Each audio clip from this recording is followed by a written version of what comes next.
Cool. Hello, everyone. My name is Wesley. Welcome back to Woo Can Cook. Today I'm doing a Chinese noodle dish called a Beef Chow Fun, which I think is, in the States here at least, it's pretty common. At least a relatively common Chinese noodle dish that you will come across in like most Chinese like takeout and like quick Chinese dining. But actually does not just necessarily have origins specifically from Chinese American food. It actually has quite a number of origins coming from, I believe, comes from Hong Kong street food. So today we're going to take a look at that and kind of dive into how to get a little bit more crispiness to the Angus. Today we're using flank steak that comes up in Beef Chow Fun. So we're going to be doing a couple of things that draw from actually the original Mongolian beef recipe that I had done a couple weeks ago, I think. We actually cooked it on stream last Friday, Thursday. And is also not something that you necessarily would come across very often in a Beef Chow Fun, but it's something that I love doing actually because it gives us a little bit more crispy sear to the flank steak that we're going to throw in today. So instead of the more traditional approach where you would probably just wok fry the flank steak and then kind of just throw it into the wok and then throw everything together there. From there, kind of similar to how you would do like a pad see ew, for example. Today we're actually going to be searing the steak, so we're going to coat it in cornstarch and then throw it into the wok one piece at a time and then get a really nice sear. Pretty similar to the way that you would sear like a New York strip steak, except you would probably do that on like a cast iron pan or a skillet.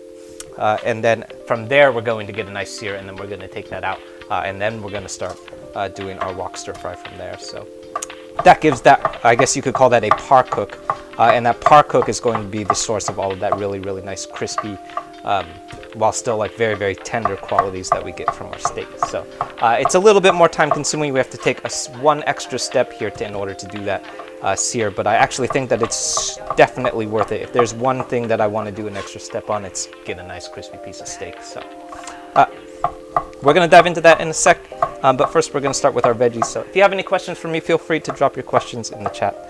I don't know everything about Beef Chow Fun, but I know lots of stuff, so hopefully I can be helpful or informative, or at the very least fun to watch. Charles, how's it going? Yeah, thanks for tuning in. The last thing I'll mention is if you've been following these streams before, you'll know that pretty much everything that I cook on stream, it has a recipe video that goes along with it. Those recipe videos, they always live over on my YouTube channel. So if you're watching over on Reddit right now, that YouTube channel is at the bottom of the screen. It's youtube.com/woocancook. And that's where all of those recipe videos live. So this is a Beef Chow Fun recipe that I had come out with on the channel last Friday. And those recipes are out every Friday, so there's new recipes every Friday. Last Friday we did the recipe for Beef Chow Fun, so today we're cooking through it. So if you have any questions for me, feel free and drop those in the chat. Hopefully I'll be helpful or informative or at least fun to watch. Cool. All right, so to kick things off, that was 4 cloves of crushed and minced garlic, and next up I'm going to peel and then fine mince some ginger here. What I like to do is usually aim for about 1 tablespoon of ginger, which is kind of hard to measure. Like 1 tablespoon of ginger, it's kind of weird to try and imagine when it's in its solid state. But that's mostly because ginger is in like very odd shapes, which makes it difficult to measure. So usually when we say 1 tablespoon, what we're referring to is 1 tablespoon of fine minced ginger, which of course means that you sort of have to eyeball it when you before you start chopping it. And actually yesterday I did some ginger and mismeasured it, and that's why there's some leftover ginger over here right now. So what I usually say is 1 tablespoon or about 1 inch's worth of ginger. That may or may not end up being accurate, but the more that you do it, the better that you get at kind of eyeballing how much ginger to chop up. Unfortunately for me, because I cut up so much ginger, usually when I do overestimate, I usually just use it the next day, like we are today. So for our garlic, all we really had to do was give it a good crush and then kind of set it aside. Once you crush garlic, all of the allicin, or like the juices of garlic, starts coming out. But with ginger, on the other hand, it's a little bit more durable of a veggie because it is a root veggie, which means that we do actually have to do the fine mince, which is what we're doing right now. So with garlic, you can be a little bit more lazy. With ginger, you actually have to do that fine mince. So let's see. All right, next up, moving on with our veggies, I'm going to start chopping up some baby bok choy. So I have the right bowl. So if you're not familiar with bok choy, this is baby bok choy. You can kind of tell on camera, maybe a little bit. But baby bok choy is much, much smaller than regular bok choy. It's about half the size of baby bok choy. It, for the most part, will taste pretty similar. But in my opinion, it's a little bit sweeter and has a little bit less bite and like a little bit less bitterness to it than what you would normally get when you are cooking full-grown bok choy. So baby bok choy is essentially regular bok choy that's picked a little bit earlier. And that kind of avoids some of those like bitter qualities that you get with bok choy when you pick it at its full-grown stage. So if you want, you can totally use regular bok choy. I've seen plenty of Beef Chow Funs that use regular bok choy. But I like to use baby bok choy pretty much any time that I use bok choy. I go baby bok choy because of that particular reason. And usually, if you find bok choy at a grocery store, you probably will find baby bok choy at a grocery store too.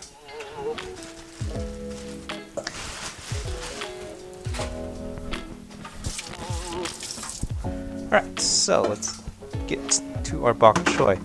For the bok choy, I usually, we don't have to, you actually probably don't even have to chop this. You can see I am doing a bit of a chop here because some of this bok choy is actually, some of this baby bok choy is getting pretty large probably because it's been continuing to grow. And it's also a little bit old too. But if you're really committed, which is what I'm doing right now, I like to at least chop it in half because it makes it a little bit more bite-sized.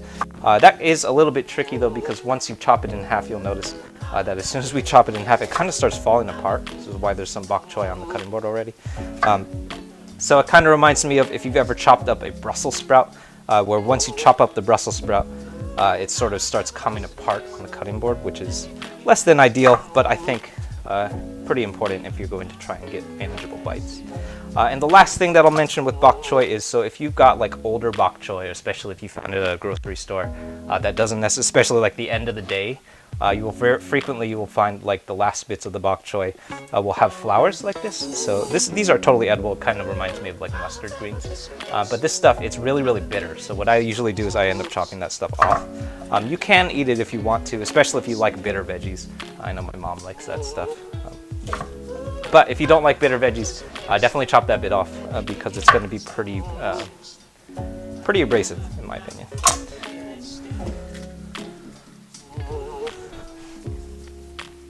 All right. So that's pretty much all of the chopping that we're going to do to our bok choy. I am going to give it a wash, but that's going to be about it.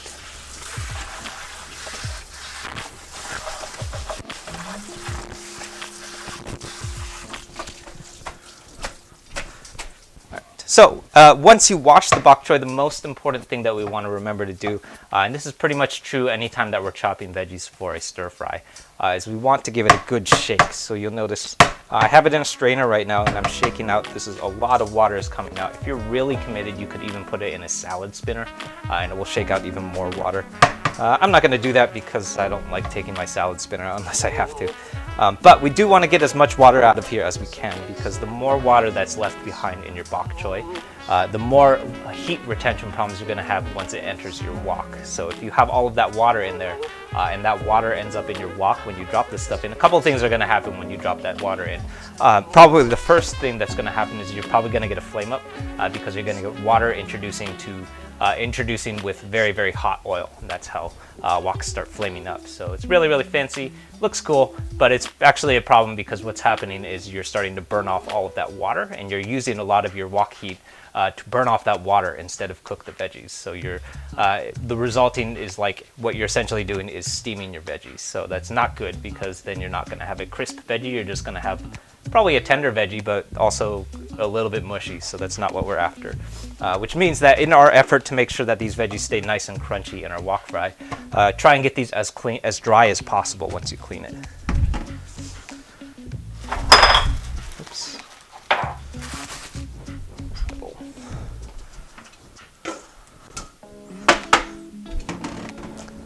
So that's our bok choy. I'm going to set that aside. And then we're going to get to our second and final veggie of our stir fry, which is some bean sprouts. So bean sprouts, there's not much we have to do to it. If you really want to, I know lots of people like to do this when they chop up their bean sprouts, is they like to chop off these edges. Because essentially what's happening at the edge of here is I believe it's sprouting into a mung bean. I think that's what a mung bean is. I don't care about those. I think they taste fine. I actually like eating them. If you're really committed, you could chop those off, but that's like a lot of chopping, and I'm not going to do that. So I usually just end up throwing them all in. I am going to give it a wash, but that's about it. Not much else that we need to do with bean sprouts. They are very, very delicate though. So bean sprouts are mostly comprised of water, which means that we want to, just like, kind of reminds me of like an onion. So just like an onion, we want to throw this stuff in pretty late because if we throw it in too early, it's going to disappear. All the water is just going to come out of the bean sprout, and then we're going to be left with just like an empty bean sprout. It pretty much will disappear. It will kind of turn into a noodle after that. So just like our bok choy, I'm shaking out all this water. We don't want that in our wok stir fry. And I think we are ready to do some steak. Lots of questions. Manageable bites at the Mercury, yeah. What's the difference between baby bok choy? Yeah. Indie OB session. That's a cool name. Yeah. So I just finished talking about that. So baby bok choy and regular bok choy, they come from the same plant, so they're both bok choy. The main difference is that baby bok choy is picked a little bit earlier. So baby bok choy is picked. I think it's like halfway before it's ripe. So I guess like the main difference between baby bok choy and a regular bok choy is that baby bok choy obviously is much smaller, which is why we call it baby bok choy, which first of all means that we don't have to cut it quite as much. But in terms of flavor, what's actually happening is because since it's not quite as mature, there's a little bit less bitterness to it. So if you've ever had bok choy, especially if you're like a Chinese kid that grew up in the 90s and your parents like force-fed you bok choy when you were like a kid, like me, the thing that you probably associate with bok choy is that it's very, very bitter. It has like a really mustardy, kind of an unpleasant quality to it that a little bit reminds me of like broccoli that hasn't been really seasoned very well. And it's a little bit of an unpleasant flavor to it.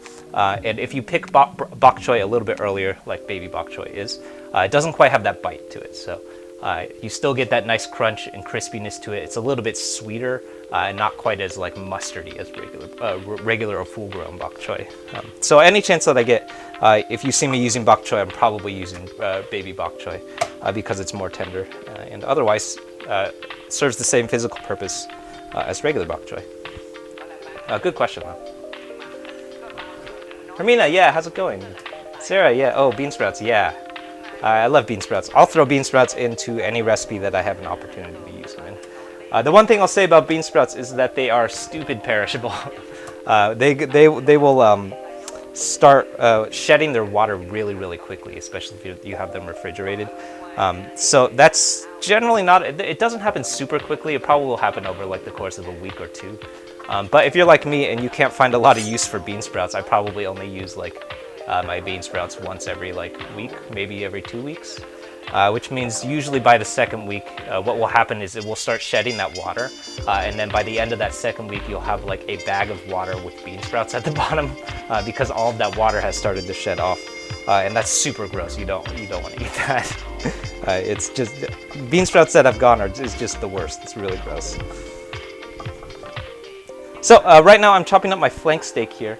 A couple of things that we're paying attention to here. So main thing that we're doing is being very careful to chop against the grain. So if you can't really see it, you can kind of tell. But the grain of my steak, it goes in this direction, which means that we want to be chopping in this direction as much as possible. Obviously, this is a really large piece of steak, so I had to do a couple of vertical slices here. But the objective here is to chop against the grain as much as possible. And what that's going to do, sorry, that's just going to keep happening. What that's going to do is it's going to create nice bites of steak that are not, or like working against the chewiness of flank steak. So if you've ever had poorly cooked flank steak, you'll know that it's like a little bit chewy because it does not have very much meat or does not have very much fat in it. So if you take a look at our steak right now, this is some fat right here, that white bit. But that's pretty much all of the fat in this entire piece of steak. So if you were to compare it to, say, like a ribeye steak, or maybe a pork chop, or even a New York strip steak, all of those things, they have a lot more fat in them, which makes them a lot more tender and a lot more juicy. So flank steak, on the other hand, because it's so lean, does not have the benefit of that fat. So in order to adjust for that lack of fat, we need to do a couple of things to make sure that we don't end up with super chewy steak. Because if we chop with the grain and we just do every chop this direction, what we're going to end up with is like a really tough piece of steak to chew, because you have a lot of like lengthwise grains that you're trying to bite through, which is not good. So I'm chopping against grain. I'm also going relatively thin here. I would say this is about a 1/4 inch. I don't need it to be super thin because we're going to do a sear. Oh, that's a question. You always thought it was sweet, old or young? Yeah. Yeah, regular bok choy, even regular bok choy is a little bit sweet. I've always had that experience that like once it's full grown, it has a little bit of a bitterness. That's just me. But definitely when I was a kid, I used to like choke that stuff down a lot, so I have a lot of bad associations with bok choy, I guess. Maybe that's just me. Yeah, yellow mustard for sure. Yeah, totally. Cool. Yeah, bok choy and mustard greens. Actually, I'd say bok choy, mustard greens, and then the one thing that I talk about this a lot, especially when we do pad see ew, is gailan, or Chinese broccoli. All three of those, they fall in a very similar category for me, where there's like a kind of a bitter, a little bit like mustardy vegetable that's just a little bit unpleasant to eat. Especially if you're like a young kid that doesn't like veggies in the first place. So those were like the 3 big veggies that I really hated eating when I was a kid. All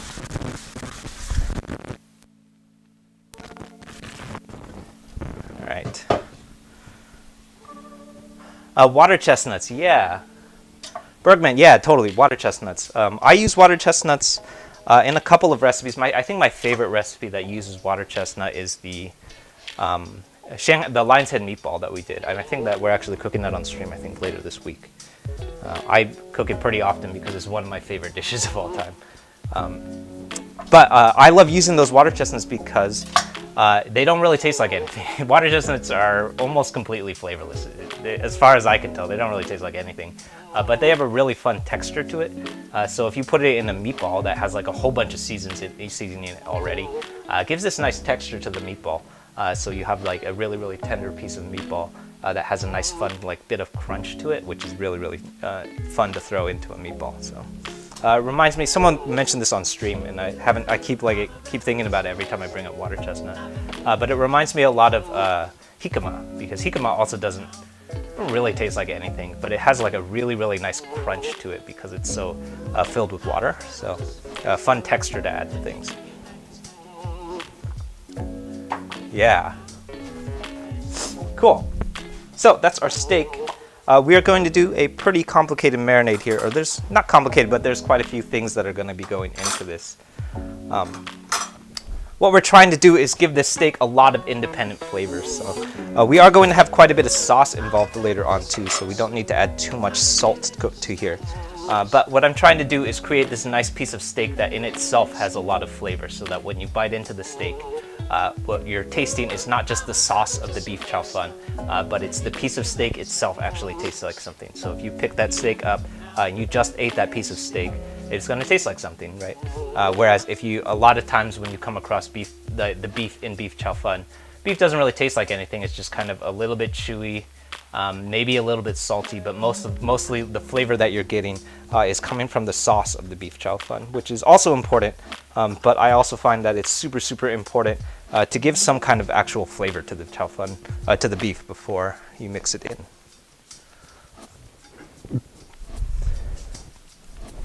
So starting things off, that was 4 tablespoons of regular old soy sauce.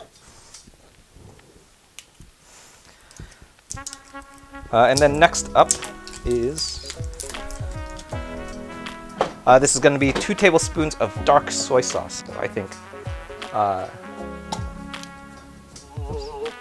there's no dark soy, not dark soy sauce.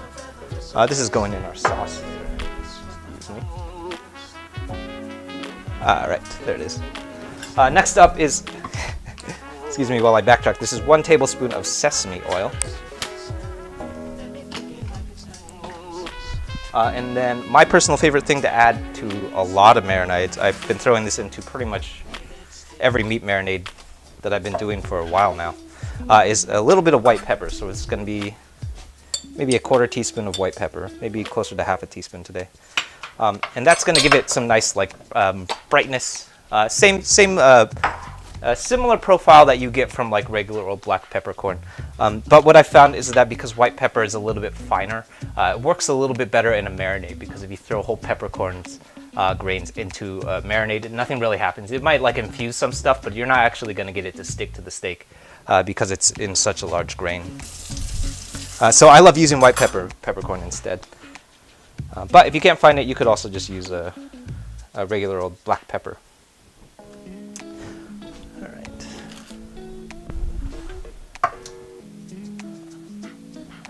Yeah, cool. The remix, yeah. That's one of my favorite remixes for sure.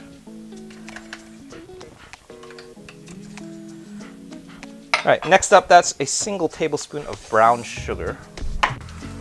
And then the last thing going into our marinade is a star anise pod. So star anise pod, I associate it with a lot of things lately. But in terms of like this specific genre of cooking, it reminds me a lot of one of the primary flavors that you get from Chinese 5-spice. So if you don't have star anise pod, you could also just use star anise. Chinese 5-spice, and that would work too. But I love using it. I love using a star anise pod, especially in a marinade, because you'll have an opportunity to just leave it in that marinade for a while, and it kind of gives like a little bit of a licorice quality to it. That just really like, it's one of the iconic flavors, like aromatic flavors that you will associate with Chinese cooking. So if you don't have it, you could leave it out. But I personally think that it's one of like the more iconic aromatic flavors of Chinese cooking, and I use it in a lot of marinades lately. So cool. So that's our steak. If you're really committed, this marinade should go for at least 30 minutes, probably closer to an hour.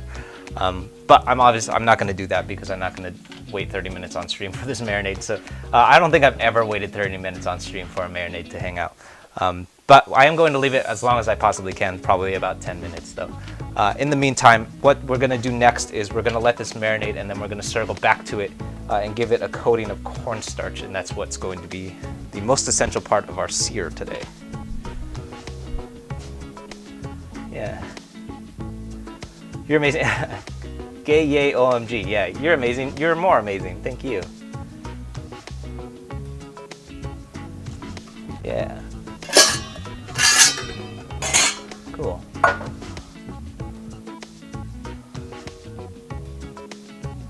Ooh, bitter melon. I have not, full consequence, I have not had much bitter melon, I'll be honest. I have not really worked with it too much. I know that it's pretty common in a lot of Asian cooking. I believe mostly in like Southeast Asian cooking. I might be wrong about that. I just haven't really worked with it too much, but yeah, I know that it's super, super common in Asian cooking though. Cool. All right, next up, I'm moving on to our sauce here.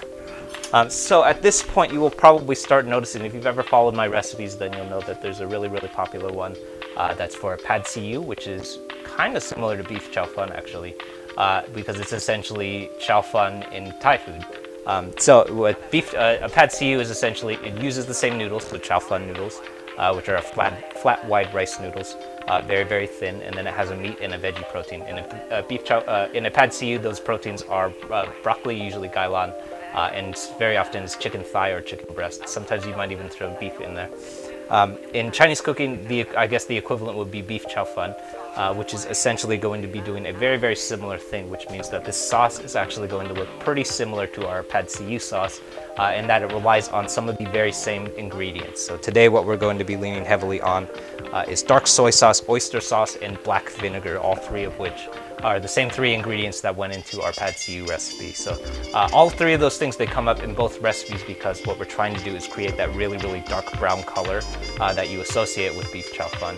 And it's the same quality that comes up in pad see ew. So when I make Beef Chow Fun, I think very similarly along the lines of how you would make a pad see ew. I guess the main difference between Beef Chow Fun and pad see ew is that pad see ew, just like any other Thai noodle dish, it has a egg coating. So at the end of a pad see ew wok fry, you throw eggs in at the very end, whereas Beef Chow Fun, we're actually not going to do that at all. There's no eggs.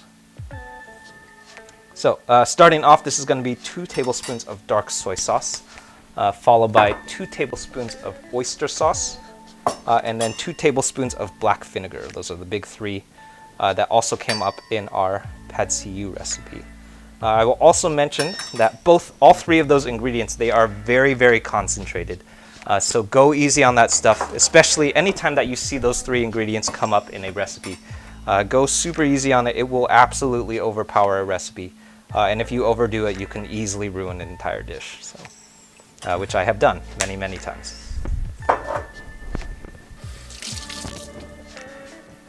Do I cook only Chinese dishes? Not really. I think definitely my comfort zone is in Chinese food. But pretty much I kind of work around anything that really happens in a wok. So I cook a lot of Chinese food, mostly Taiwanese and Hong Kong style and Cantonese food. But then I also do a lot of Thai food because a lot of Thai food happens in a wok, so Thai noodle dishes come up a lot. I do a lot of Korean food lately, so I've got someone requested a bibimbap, which is I guess a Korean rice barbecue bowl. Something like that, I guess. It's a rice bowl that has a Korean steak in it. We also do a lot of Japanese food, so I think last week, 2 weeks ago, last week I think was a Japanese chicken katsu, which is a Japanese fried chicken cutlet. And then coming up in 3 weeks was the real reason that I did Japanese chicken katsu, was a chicken katsudon, which is a rice bowl, an egg-covered rice bowl that uses leftover katsu. So, kind of all over, really anything that happens in the wok that we probably see me working with. But as far as what I'm really, really comfortable with, it's usually Chinese or Chinese adjacent stuff, because those are the things that I grew up eating. And definitely in the realm of things that I've been eating since I was a kid, it's always going to be the Chinese stuff for sure. So yeah. So Patrick, oh yeah, thank you. That's really nice of you. Cool. All right, so next up, I'm going to add some soy sauce here. This is going to be 4 tablespoons of soy sauce, just regular old soy sauce to round things out. And then next up, where's the dopanjang?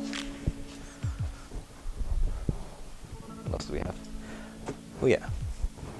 Next up is going to be 2 tablespoons of Shaoxing wine, which is a Chinese cooking wine.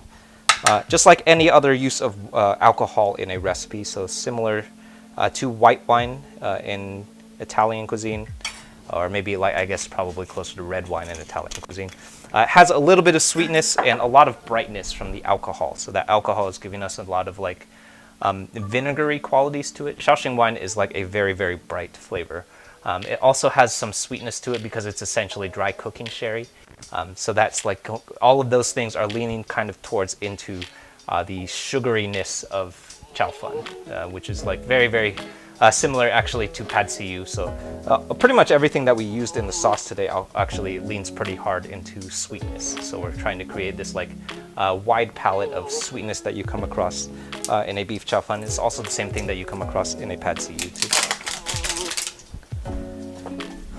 So today we used, that was dark soy sauce, oyster sauce, black vinegar, and Shaoxing wine. All 4 of those things have quite a bit of sweetness to it and give us a little bit more sweetness in an interesting way. So we're not actually using any sugar, but we're using a lot of sugar adjacent ingredients to create that really interesting sweetness. Yeah. Oh, thank you. You're adorable. All right. The last thing that I'm adding here is a single tablespoon of doubanjiang, which is a Chinese hot sauce. So I know I could tell you for sure that there are parallels to doubanjiang in pretty much every Asian cuisine that I have experimented with. In Thai food, you will see a similar sauce that's called sambal olek. That's probably like the most common one. It's also like very common to find that on the lazy Susan on like Chinese tables, is like that spicy chili sauce that's on the table next to the soy sauce. I believe that's almost always it's sambal olek, or something that's like created to be very close to sambal olek. In Korean food, there's another very similar paste that's called gochujang, which is created from the fermentation of chilies. In Japanese food, the like adjacent would be miso paste, which is not quite as hot or spicy as doubanjiang, but has a very similar fermented quality to it. In Chinese food, we use a sauce called doubanjiang, which is, again, just like those other pastes, come from the fermentation of chilies. So, and it's going to be where all of the heat of our recipe comes from. So depending on how hot you want your recipe, you could add more of that stuff. I don't like my chow fun to be too hot, so I'm only using a single tablespoon. But if you really want to lean hard into it, you could go more. You could add 2 tablespoons. You could add 3 tablespoons. And that's going to be really spicy. But that's the thing. You could do it. Don't let your dreams be dreams. All right. Last up, I'm going to add a pinch of salt and then season to taste. Usually what you should be doing, actually that was a little bit of a mistake, is taste it and then add salt if it needs it. But I've also kind of just gotten into muscle memory because it almost always needs salt. But don't do what I just did. Taste it first, and if it needs salt, add the salt. If it doesn't need salt, don't add the salt. Don't just blindly season things like I just did. Cool. Big thoughts. Oh, is gochujang similar? Yeah, it's in my opinion, I would say gochujang is the most similar one to doubanjiang. Probably the main difference between gochujang and doubanjiang is that, as far as I can tell, gochujang is a little bit sweeter. It has a little bit more of like a honey-ish quality to it, so you get a little bit more sugary elements from that gochujang. So if you try and use them interchangeably, just remember that when you use that gochujang, you're adding a little bit more sugar than you would normally be doing in a recipe. So super often, I think in the original mapo tofu recipe that I had written, mapo tofu comes from Chinese cooking, comes from Szechuan cooking, so obviously it calls for doubanjiang. But I actually prefer using gochujang in that recipe because it's a little bit sweeter, and I just like to have my mapo tofu be a little bit sweeter. So you can use them interchangeably. It's probably going to end up fine, but just remember that when you use gochujang instead of doubanjiang, you're adding a little bit more sugar than whatever the original recipe called for. Yeah.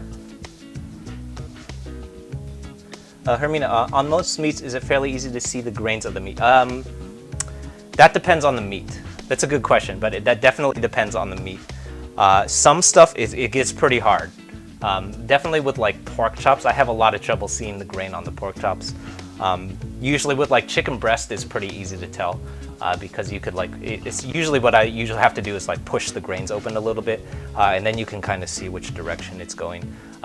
Most of the time with cuts, like depending on what the cut of meat is, but definitely with like chicken breast and steak, for example, you could tell because it's obvious because it's the way that the butcher has cut it. So you can see the butcher probably is cutting against the butcher's probably cutting with the grain, because that's like the way that the meat has to be cut in order for it to be like chopped into a manageable size. But usually what I end up doing is I have to push it open a little bit to kind of see it. With flank steak, it's super easy to tell which way the grain is going with flank steak, because they will almost always cut it in a very long slab, which means that usually when I'm chopping flank steak, the first thing that I'll do is cut it into like strips first. So that's why when we did the flank steak, the first thing I did is I chopped it into 4 strips. And that's because when you buy it, it's like generally going to be in like a long strip. So, but otherwise, flank steak, because it's so lean and there's not that much fat in it, it's generally pretty easy to tell which way that grain is going. Yeah, any wide rice noodle is a good rice noodle. Yeah, kilomat. Yeah, it depends on the cut for sure. It depends on the cut. But there's definitely, for sure, there's some types of meat that I've worked with where I've really struggled to tell which way the grain is going, especially like the fattier cuts. Sometimes like chicken thigh, I have trouble telling which way it's going on chicken thigh a lot.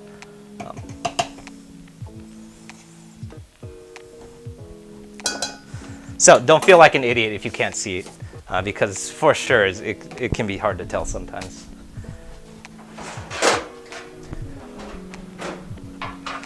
All right, so next up, we're going to start coating our beef in some cornstarch here. So at this point, if you're feeling super lazy, and I have done this too for sure, you know what? This is an optional step for sure. But so what will happen is if you skip this step, what's going to happen is your steak is not going to sear quite as well. And that's, if you're fine with that, it will be fine. It's going to taste fine. You're still going to have marinated steak, and it's still going to be really tasty. But essentially what we're doing at this point is a Mongolian beef. So if you've, I believe we cooked this on stream on Thursday. I think we cooked it on stream on Thursday. That was kind of an accident, but I eat a lot of steak this week. Essentially what we're doing is we're coating it in cornstarch, and that's going to give us a nice crisp piece of steak. And that's going to be really, really important, especially in Mongolian beef, because that's a really, really iconic part about Mongolian beef, is that crispy quality to it. So if you've ever had a piece of Mongolian beef that's really nicely seared, you'll have like, it has a nice crunch to it where it's like a little bit crispy, but once you bite into it and get past that crispy quality, it's also like pretty tender inside. And that's like kind of hard to achieve. Because with flank steak especially, but also with like top cut Angus sirloin, is that both of those cuts are very, very lean. And to get a really, really tender, but also really, really well seared piece of steak from either of those cuts is kind of tricky to do because there's no fat to help you do that. So yeah, velveting, that's like, I guess a pretty similar process that comes from French cooking maybe. I think that comes from French cooking. Yeah, very, very similar process, but I don't know if velveting involves searing though. Maybe, maybe not. But yeah, this is definitely a quality that comes up in a lot of, if anytime that you see crispy beef in a Chinese recipe, this is probably how they're doing it, is with cornstarch. So I think this is like the one ingredient where if you like, the more that you dive into Chinese cooking, the more that you'll discover is that cornstarch is like the real secret ingredient to like all Chinese cooking is cornstarch, because it's how we like thicken sauces up. It's very, very important. It's how we create like tender pieces of meat. So you'll very, very often see the use of cornstarch, even if we're not searing. We'll use cornstarch in marinades themselves, because the marinade uses that cornstarch to like prevent the beef or prevent the meats from overcooking. So even if I'm just doing like kung pao chicken, for example, and we're using chicken thigh, I'll probably throw a little bit of cornstarch into that marinade, and that cornstarch is going to keep the steak from overcooking, or the chicken from overcooking on the exterior. So, ooh, do I cook with Gochugaru? I have not. I have some Gochugaru that I've been meaning to do some work with. The main thing that I know of the use for Gochugaru, and this is actually the reason that I have Gochugaru right now, is to make kimchi. And as far as I know, I think that's like the big one that people use Gochugaru for, because it's like a powdered seasoning. But I haven't gotten around to it yet. That's on my to-do list for sure. You parboil it after coating it in cornstarch. That sounds right. I've never really looked into velveting too much. That sounds right though. Yeah. Avocado peasant, what's cooking right now? Yeah. Good question. Yeah, I guess I should keep introducing myself. Hello to everyone just tuning in. My name is Wesley. This is Wu Can Cook. This is first time catching one of these streams. We're here every Monday, Tuesday, and Thursday at 6:30 PST. With new recipes, those are coming out over on the YouTube channel every Friday. Usually, if the recipe that came out on Friday is something that I can eat for dinner, when you tune in on Monday, usually you'll see me cooking what came out on Friday. So last Friday's recipe was a recipe for a Beef Chow Fun, which is using a technique from Mongolian beef to get a really, really crispy piece of steak, which is what we're doing right now, is that technique. So today we're cooking through our recipe that came out last Friday, which is Beef Chow Fun. So if you haven't checked those recipes out, those are all live over on my YouTube channel. So if you're watching on Reddit, that would be at the YouTube channel at the bottom of the screen, which is youtube.com/WuCanCook. If you're watching on YouTube, it's the channel you're already on. You did it. Good job. That channel has a couple of fun things going on. The main thing that it has is all of the recipe videos. So those recipes, they come out every Friday. So if you're looking for how to cook the things that I'm cooking, that's a good place to go. Those recipes, they generally move a little bit slower. We kind of talk through some of the decision making that goes behind what we're doing, and like why I add certain things, why I leave some stuff out.